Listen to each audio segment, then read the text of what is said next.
Chers frères et sœurs, chers amis, nous sommes en rentrée en confinement il y a presque 5 semaines. Le premier jour, j'ai voulu vous manifester ma communion, mon soutien, ma prière par un message vidéo. Et puis le deuxième jour, le troisième jour, je n'avais pas forcément pensé comme ça au début. Mais depuis le 16 mars, chaque jour, une vidéo vous a rejoint. Il me semble que nous entrons dans une nouvelle étape.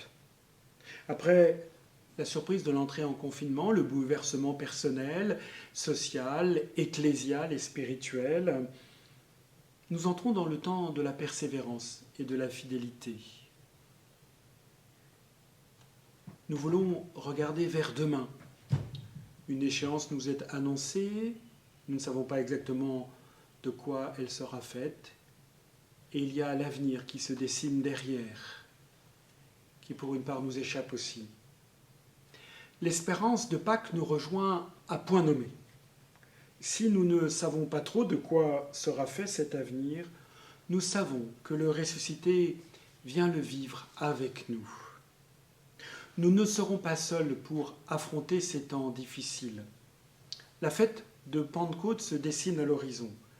L'esprit du ressuscité ne nous manquera pas. Le Père et le Fils ne cessent de nous le souffler. Avec lui et ensemble, nous nous mobiliserons pour inventer l'avenir social, ecclésial et missionnaire que ces temps exigent.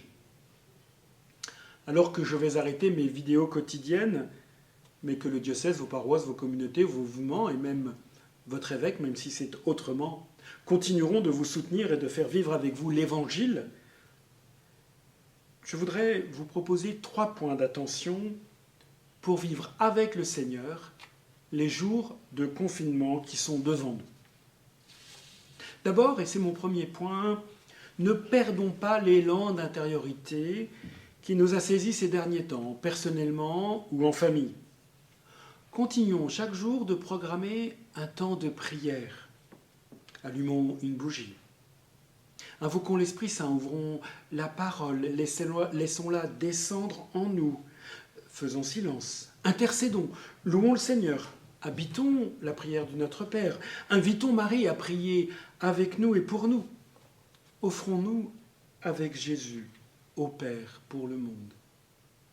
Et si vous êtes en groupe pour vivre ce confinement, n'oubliez pas aussi de prendre un temps personnel. On le peut aussi bien à 6 ans qu'à 90 ans. Ne perdez pas la source vive. Ensuite, et c'est le deuxième point d'attention, fixez votre regard sur Pentecôte et le lendemain, la fête de Marie, Mère de l'Église, à l'occasion de laquelle nous vivrons le renouvellement de la consécration de notre diocèse à Marie. Celle-ci ne prendra sens qu'à travers l'engagement de chacun. Permettez-moi de vous lire le passage d'un livre que j'ai lu ces derniers jours.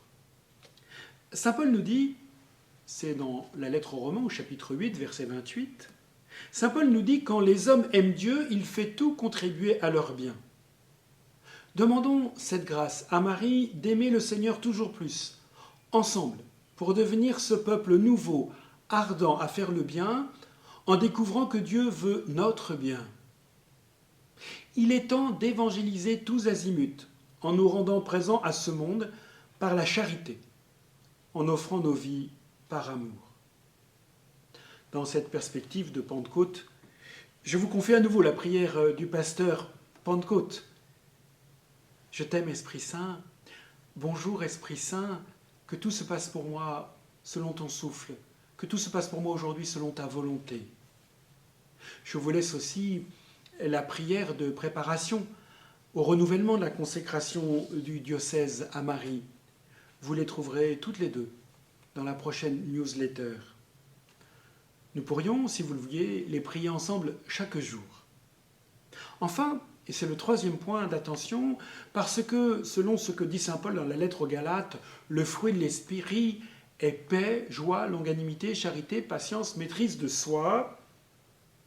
Alors continuons de multiples façons. On peut toujours inventer de ce point de vue-là, même si l'important est de durer. Continuons d'aimer en acte et en vérité.